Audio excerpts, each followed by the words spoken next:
Tiniyak po ni Interior Secretary John Vic Remulla na ligtas ang lagay ni Senator Bato de la Rosa sa gitna ng komosyon sa Senado kanina. At para po sa iba pang detalye, saksi live si Maris Umal. Maris?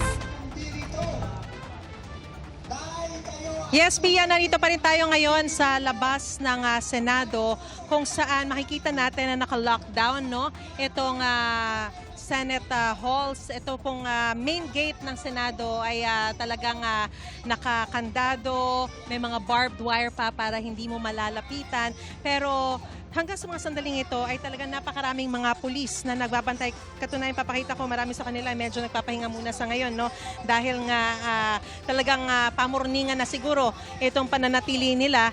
Dahil hanggang sa mga sandali rin ito, Pia, ay nagpapatuloy din yung programa ng ilang mga rallyista. Itong mga nagsasalita ngayon ay mula sa pro-Bato, mga supporters ni Senador Bato de la Rosa.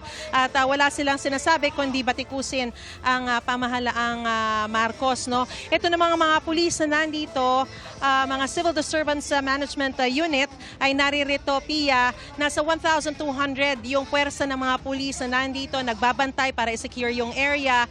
At kanina rin, Pia, ay dumating na rin ang mga tauhan mula sa Explosive Ordnance Division, pati yung mga investigador mula sa Pasay Police. Ang sinasabi sa atin nung itanong natin ay ipinatawag na raw sila, kailangan daw ng investigador sa loob. So, bago mangyari naman yung pagdating ng mga pulis na ito mula sa different units, ay nasaksihan natin bago mag-alas 9 ng gabi ang pagdating dito sa Senado ni DILG Secretary John Vic Remulla, pati na rin kanina si NCRPO Chief Police Major General Anthony Aberin, at sumunod naman si PNP Chief Jose Melencio Nartates. Lahat sila ay pumasok na sa loob at hanggang ngayon magdadalawang oras na hindi pa rin sila lumalabas. Ang sinabi ay tinawagan daw sila ng OSAA para humingi ng tulong for security.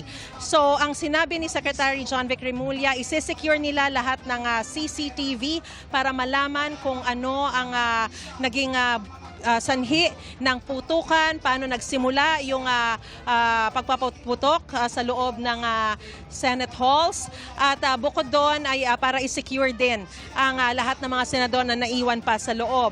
Ang siniguro sa atin ni Secretary John Vic Remulla ay nananatili sa loob ng Senado si Senador Bato de la Rosa.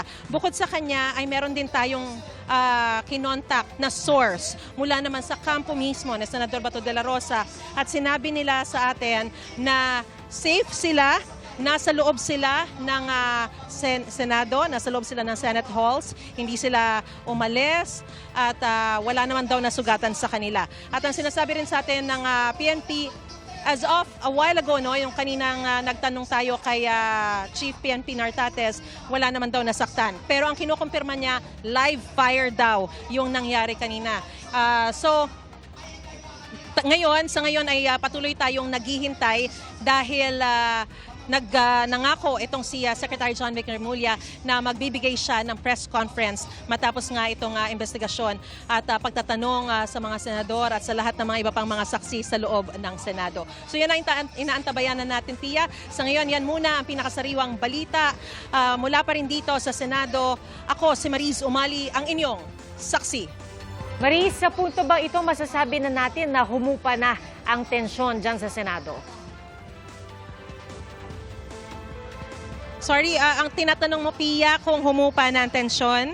Yes, Maris. Oo. Sa ngayon, kung ibabase natin at ikukumpara natin doon sa nangyaring putukan kanina, yung mga narinig natin na sunod-sunod na putok ng baril kanina, ay humupa na ang tensyon ngayon sa Senado. Sa ngayon, may mga tinanong tayo na ilang mga empleyado na lumabas from inside the Senate. Ang sinabi nila, and even some media members, no, na lumabas na, ang sabi nila wala na raw nangyayari sa loob, naghihintay na lang daw sa investigasyon at sa paglabas nga ni Secretary Remulla para sa press conference. Pero so far as yung tension at yung kung meron pa bang anumang kaguluhan na nangyayari sa loob, ay wala namang ganito ng sitwasyon sa mga sandaling ito, Pia. Alright, Maris, nakita natin na nasa labas ng roll-up door na si Secretary Remulla kasama si Senate President Alan Peter Cayetano. Kani-kanina nagbigay na sila ng pahayag.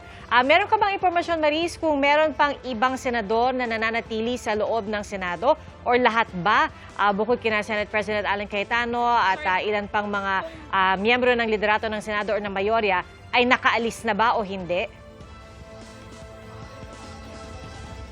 Alam mo, Pia, wala tayong impormasyon kung sino-sino pa yung nananatili. Although kanina nakita natin yung mga Facebook live nila Senador Amy Marcos, Senador Bongo, Senador Alan Peter Cayetano. Pero bukod doon, wala na tayong impormasyon kung sino. Of course, nandun din si Senator Pia Cayetano, nakita natin. Pero may mga, kanina kasi Pia, may sunod-sunod na mga sasakyan na lumabas. I don't think they're senators, no?